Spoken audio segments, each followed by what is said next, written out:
Reverse thinking of the Jewish people, how they build wealth from failure and weakness. Once, I sat down for coffee with a very unusual manna, Jewish uncle traveling in the United States who had wandered into a sidewalk cafe in New York City, the money city of the United States. We talked about everything from New York City's soupy summer humidity to how many young people today feel they have nothing in hand to even begin. I told him about a friend, top of his class, hardworking, yet after 5 years he hadn't saved even a modest cushion. Still lived with his parents, and kept lamenting that this society makes it hard to get rich. He chuckled, took a sip of iced tea, and said, "If you weren't born with assets, don't wait until you have assets to think differently. You must think differently first, and assets will come after."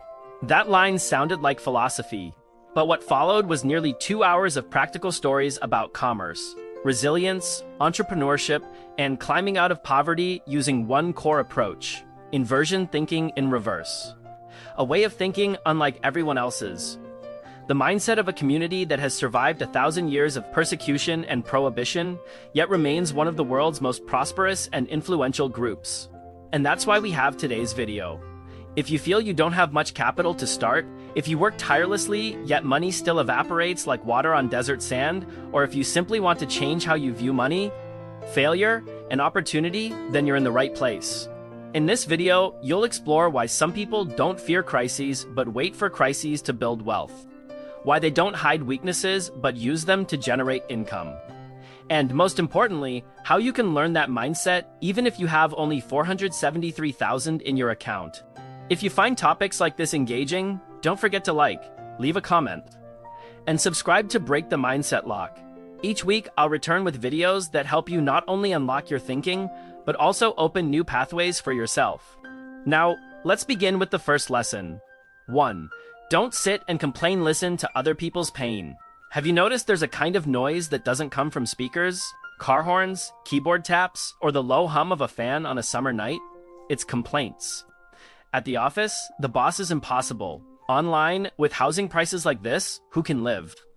Among friends, maybe I wronged the universe in a past life, because money keeps fleeing my wallet. Sound familiar? We live in a society where complaints can be louder than civility. But if you pay close attention, a small, yet wealthy and durable community offers a different approach. They don't get swept away by size, they listen to them. Where there are complaints, there is opportunity. There's a saying worth noting: where people grumble, money gathers. It may sound cold, but it's deeply humane. The goal isn't to chase money by squeezing a market. It's to solve the pain others ignore. For example, instead of opening a chic restaurant in an affluent area, a young man living in an unemployed worker district in New Jersey opened a small pawn shop because he knew people there didn't need garlic bread, they needed cash. Or in a bustling market in Tel Aviv, a young man named Amos saw how hard it was for single mothers to shop with small children in tow. So he opened an hourly childcare service, $2 an hour. That's it. He watched 25 kids, a day steady volume, a decent livelihood. 1 year later, he opened 12 additional sites across 12 shopping areas. No prodigy, no venture funding. Just listening to complaints and acting. What do you hear each day? Pay attention. Who complained today? Maybe the aunt who sells awful grumbles. Kids only order online now. It's so slow. Maybe your friend sighs, "I'm lazy about working out, and my back is killing me." Or maybe you've said, "It's so hard to find a place to learn communication skills without endless theory." Those are raw gold veins. The question is whether you smirk and move on, or invert the problem. A close-to-home example from groans to cash flow. I have a friend named Koa, no college degree, once a garment factory worker. Unemployed 1 week, he sat at a small coffee stall near a farmer's market in Houston, Texas, and listened. He heard, "No one boards my dog when I travel. I wish someone delivered breakfast at 7 a.m. So, Koa launched in-home pet boarding, then early morning breakfast delivery to market vendors. 5 orders a morning, then 10, then some days, 40. He told me, "I only finished 9th grade, but I listen." Complaints are calls for help, from empathy to execution. I'm not saying you must build a business from every complaint, but if you're perceptive, you'll see the chain. Complaints are data. Data revealed demand. Demand is the starting point of all economic value. Instead of sitting down to commiserate, stand up and ask, why are they complaining? What's missing? What small concrete thing can I do? You won't fix all of society, but you can absolutely solve one overlooked need. Inversion begins with deep listening. Most people listen to react. Some listen to analyze. The successful listen to build. Which will you choose? You don't need to be smarter than everyone. You need to step back, listen deeper, and act sooner. While you're on that journey, you'll notice something else. What exactly do you do each day, and where does the value you create flow? You might be creating a lot of value, but someone else is compounding the wealth. Let's move to the next mindset. 2. Whose pocket does your created value flow into? I recently met an old college friend named Hung. He grinned and said, I freelance as a content writer, 60 posts a month for an e-commerce marketplace, 150,000 per post. I asked, so you make about 9 million a month? He nodded. Then I asked, how much do you think that marketplace earns from the posts you write? He paused and said, probably around $1 billion. From 9 million to 1 billion, one pen, one laptop, 1 month. He isn't dumb, and he isn't being exploited. It's just that the value he creates flows into someone else's pocket. Value chain thinking starts with the question, who is getting rich because of me? The typical question is, how much do I earn? The better question is, whose wealth am I building? It's an uncomfortable question, but it's the sharpest wake-up call if you work day and night and your balance still looks like the moon at the start of the month. The truth is clear. Wealth follows position in the value chain, not effort alone. Where are you on that chain? Imagine it as a river. At the source sits the party that controls flow. Midstream distributes. Downstream carries water for others. You write content, who owns the platform? You livestream, who owns the audience relationship? You sell, who controls inventory, logistics, and the payment rails? A real example from labor to owning a system. A designer named Vi started at an agency making social posts for 8 million a month. After 2 years, she noticed her designs were reused across multiple brands. The company templated and resold them, and clients loved her style. She shifted to part-time, took private gigs, then opened a digital asset shop on Etsy selling CV templates, posters, and social kits. After a year, her shop income was 3, her old salary. This time, she not only created value, she owned it. 3 small steps to reclaim your share. Map your current role, what you do, and where it fits in the entire system. Find a control pointer, you doing the core work without participating in the profit. Begin small shifts, teach others, productize services, build a personal brand, and grow your own channel. A small exercise with outsized payoff. Tonight, write down what you do, the value you create, who benefits from that value, what percentage you retain, and how to make your share more commensurate with your contribution. It's not easy, but the right questions are half the journey. If you truly want to go far, don't count by quarters, count by generations. 3. Build wealth, not just for yourself, but for the next generation. Suppose you've realized you need to move upstream in the value chain. The instinct is earn more, expand, raise income. Reverse thinking asks, will the thing I'm doing still exist in 10 years, across a generation? The goal isn't to get rich to spend, it's to build wealth, to transfer. We'll unpack that now. Money can be earned quickly. True assets are planted with long-term thinking. While many obsess over month-over-month revenue and quarter-over-quarter margins, others ask the classic, uncomfortable question, can my children inherit what I'm building today? That's generational thinking, a finish line beyond yourself. There's a well-known progression. The poor think in days. The middle class think in years. The rich think in decades. The durably wealthy think in generations. It sounds lofty, but it's intensely practical. If you only operate to survive 1 quarter at a time, every market shock forces you back to square one. A real example from a pushcart to a family franchise. My friend Tuan sold banh mi with PT and egg from a cart near a market starting in 2008. People assumed it was just subsistence. 2010, he taught the recipe to his younger brother. 2013, opened a second cart, then a third. 2016, registered the brand Tuan's Banh Mi, hired student staff. 2020, his daughter studied marketing, built a fan page, photographed products, and live-streamed breakfast bundles. Today, the family operates 6 carts across the city, 3 family members each owning a role, and stable revenue roughly 10 the first year. Tuan told me, I'm not selling sandwiches. I'm building a trade my kids can inherit. The greatest difference isn't technical skill, it's time horizon. Don't chase trends to surf. Choose sectors, models, and strategies by asking, is it durable? Can it last 1 to 30 years? Is it transferable? That's how, despite exile and constraints, families have built banks, pharmaceutical firms, and century-old bakeries. They build things designed to outlive them. 3 filters consistently applied in enterprise. Transferability: can successors continue without starting over?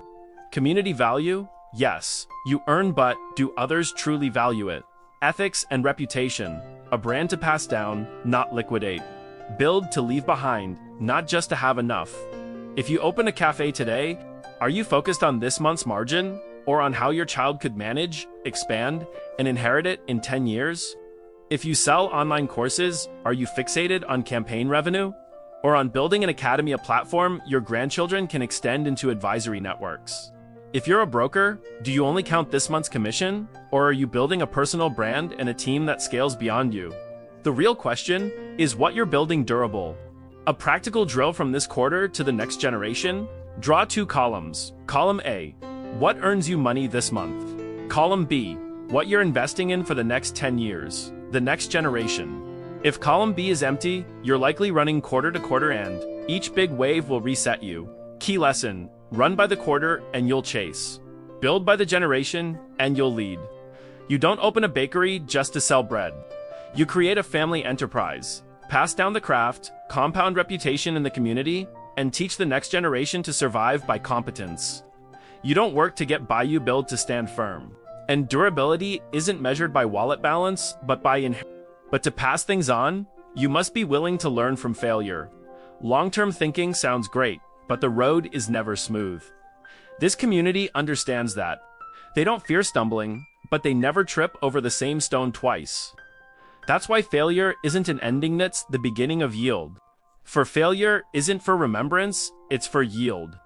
We say failure is the mother of success, but many treat that mother poorly. Some hide from failure, some keep reopening the wound. Some copy lessons into a notebook and never look again. A better approach: treat failure as mandatory tuition. Once paid, it must produce a return. Failure isn't guilty. Failing to extract the lesson is. A Jewish merchant once told me, I can lose $100,000 as long as I learn a $1 million lesson. Pricey words, but profoundly practical. If you stumble, pause to analyze, not to blame. If you were wrong, design a prevention system. Don't post platitudes. If you lost money, recover via a better version. Don't chalk it up to fate. A real case: one failure, triple the payoff later. I opened a small eatery in Queens, New York. Strong start, but after 5 months, she was deep in the red. Causes: no cost control, hiring relatives without process, doing everything herself. She closed to learn, took a basic F&B management course, studied single-item models, rewrote the entire recipe book, costed every ingredient to the gram, hired a young operator, and focused on back-of-house and customer care. In the relaunch, she sold exactly 1 hero dish: bun, bow, and no cluttered decor, no sprawling menu. 1 year later, she had 2 small locations and a loyal morning rush. She told me that failure was the first blueprint for building it right. They treat failure not as a scar, but as an asset. Each failure is a lock. Decode it, and it opens the next door. You come back better, sharper, steadier. An unwritten rule: fail once, fail. File twice for the same reason. Warning: fail 3 times without learning. Unacceptable. Application drill: rewrite failure for yield. You don't need a big failure to learn big lessons.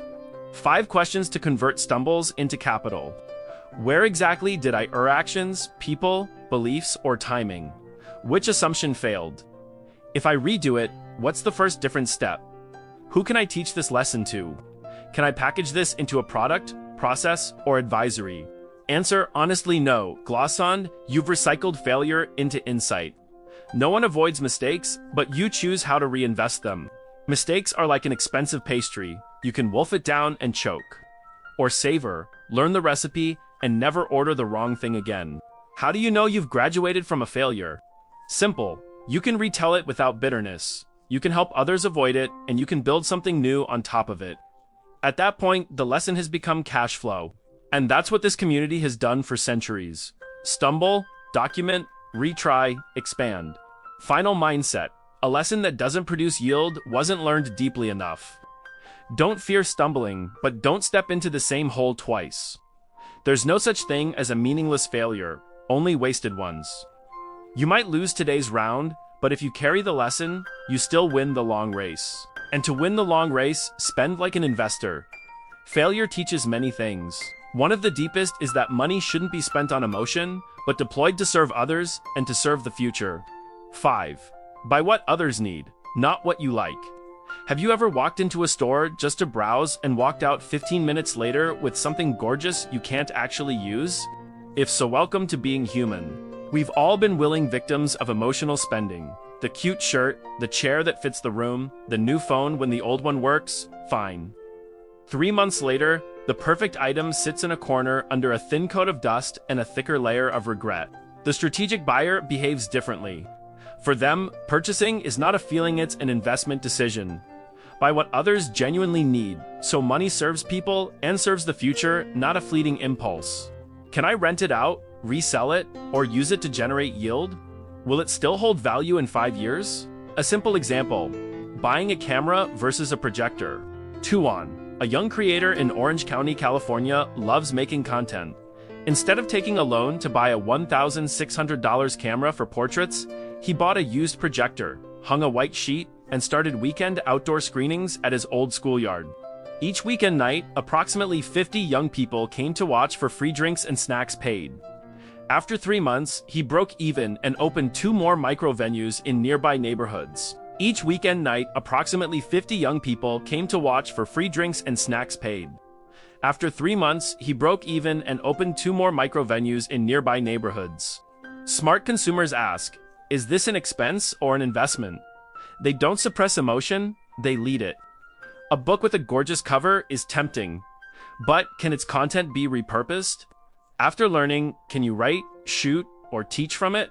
A trendy, pricey course scan, those skills generate income or build your personal brand. Shoes that fit your taste, will you actually use them often? Could you rent, gift, or style them to boost confidence and professionalism? The enduring principle: invest in convertible value by today, but let it keep living into the future in multiple forms. Buy land for location economics, not just a pretty view. Buy a house for rental liquid resale potential, not artisanal tiles. Buy skills to use, teach, and republish, not to know them for fun. 3 pre-purchase filters. Many Jewish families apply. 1 cash flowable, can it be sold, rented, or be a platform for products? 2. Future majority demand, maybe not hot today, but essential tomorrow. 3. Durability, useful for a long time. A $200 item used for 5 years beats a $80 item used for 3 months. Buy like a supplier, not a consumer. Buy a quality microphone, use it for a podcast, then rent it out when idle. Buy a decal, label printer, produce labels for the local handmade community. Learn video editing, cut for yourself, and pick up weekend gigs. Don't buy to gratify the ego, buy to serve the market. Money sits where demand is, not where preferences are. Small drill, less emotion, more strategy. Before you swipe, who else does this serve? Can it yield or influence? If you must resell, is there a buyer? If used long-term, is it durable? If all 3 are yes, congratulations. You just bought like a long-term thinker. If not, it's likely short-term joy, long-term cost. Final spending lesson: every purchase signals your mindset. Most people spend on preference, wise people spend on strategy. Jewish families often spend on future cash flow. They don't need to buy a lot, just ensure each purchase yields at least twice. If you lack capital, start with your mind. Capital helps, but if you don't have it, don't worry. 1 playbook: the less capital you have, the more you invest in intellect. No one taxes your ideas, no one can confiscate them. Only you can stop yourself from learning. 6. Little capital isn't the problem. Lazy thinking is. I once asked a friend, why haven't you started a business? He shrugged. No capital, I nodded. Got any ideas yet?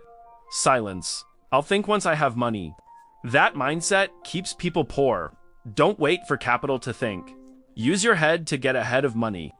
If you don't have money, you must have brains. If you have neither, fix what's above your neck first.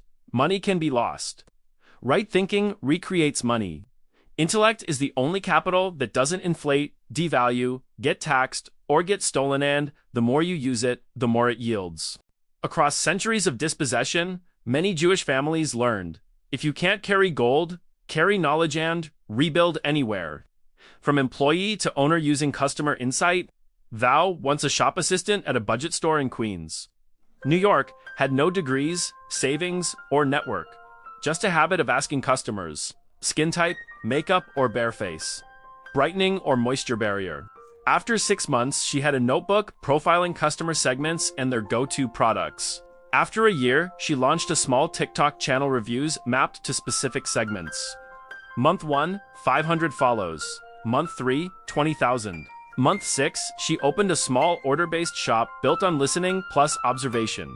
No capital, but deep observation. The lesson: if you lack money, learn more than others' communication to persuade copywriting to sell online. Fundamentals to avoid scams. Critical thinking to avoid hurting. Today, you just need Wi-Fi plus a phone. No capital doesn't make you lose. Lazy thinking does. If you still don't know where to start, it's not capital, it's commitment. 3 things to invest in. When you have no money, 1 mind. Learn anytime, anywhere. Ask when unsure. Test when uncertain. 2 time. Do small jobs to learn big systems. 3 relationships, connect smartly. Who's doing what you want and what gap can you fill? Application drill, move the no money label. Tonight, write. 1. I lack financial capital, but I have what substitutes skills, time, network. 2. What can I learn in 30 days to add an income stream? 3. Who needs what I know and how can I help? Then, act 1 small step. 7. Turn competitors into an ecosystem link. Don't exclude. Remember, losing clients to a new seller who undercut you. Natural reaction, fight back with deeper discounts. Instead, ask, can we collaborate? Survival comes from smart connection, not pure dominance. 2 bakeries, 1 stronger community in New York City. Initially, they competed on identical baguettes and prices. Customers were confused. One day, a vegan request came. Bakery A referred to Bakery B, the vegan specialist. Soon be reciprocated for garlic butter requests. They split product lines, coordinated staffing, even shared dough deliveries. To cut costs, both doubled revenue. Customers felt better served. Rivals gives a mic. Cooperate to live. Don't contest to exhaustion. Compete by doing what you do best, and partner where it reduces pain. 3 common linking plays. 1 segment, customers H serves a slice. Both grow. 2 split channels, 1 online, 1 offline. Cross-support. 3 split expertise ops, plus media under 1 shared brand. Don't fear sharing the pie, fear isolation. Soloing everything leads to burnout, not mastery. See great peers not as thieves of opportunity, but as force multipliers. That's a higher tier of thinking, building value networks, not fighting one-off battles. 8. Don't dodge weaknesses, turn them into assets. Everyone has weaknesses, most hide them. Ho once trembled speaking in groups. Now she coaches public speaking to approximately 200 students a month online. She blogged about her fear, told the story of dropping the mic, and shared drills, eye contact, line practice. People like her found her not a prodigy, but someone who was weak and learned to win. Weakness isn't a system bug, it's raw data. Recode it into a product, service, or brand. Long, a host who once grew up food insecure, now leads content on anti-waste. Short TikToks on leftovers and tips hundreds, then thousands, then millions of UZ. Eventually hosting an education program on food savings. Exercise, turn weakness into value. List 3 things you once felt ashamed of. Ask, 1. How did I overcome it? 2. Who out there faces the same? 3. What story, lesson, product can I create to help them? Authenticity beats perfection. Tell your story well. Trust follows, impact compounds. Wealth begins not just in money, but in usefulness and influence. Closing principle. You aren't rich by what's in your wallet, but by how you see the world, whether you spot problems or opportunities. When markets shake, many complain. Others hunt, overlook, demand. After failure, many blame. Others document to monetize. When weakness shows, many hide. Others teach with it. With rivals, many glare. Others shake hands. With no capital, many stop. Others keep learning. The difference between two similar people isn't the bank balance. It's the quality of questions they ask themselves. Start now. Listen deeper, learn from failures, spend to serve, and turn weakness into answers. Then connect with others and with yourself. If this helped, like, comment, subscribe to break the mindset lock. We don't teach get rich quick. We help you become durably wealthy.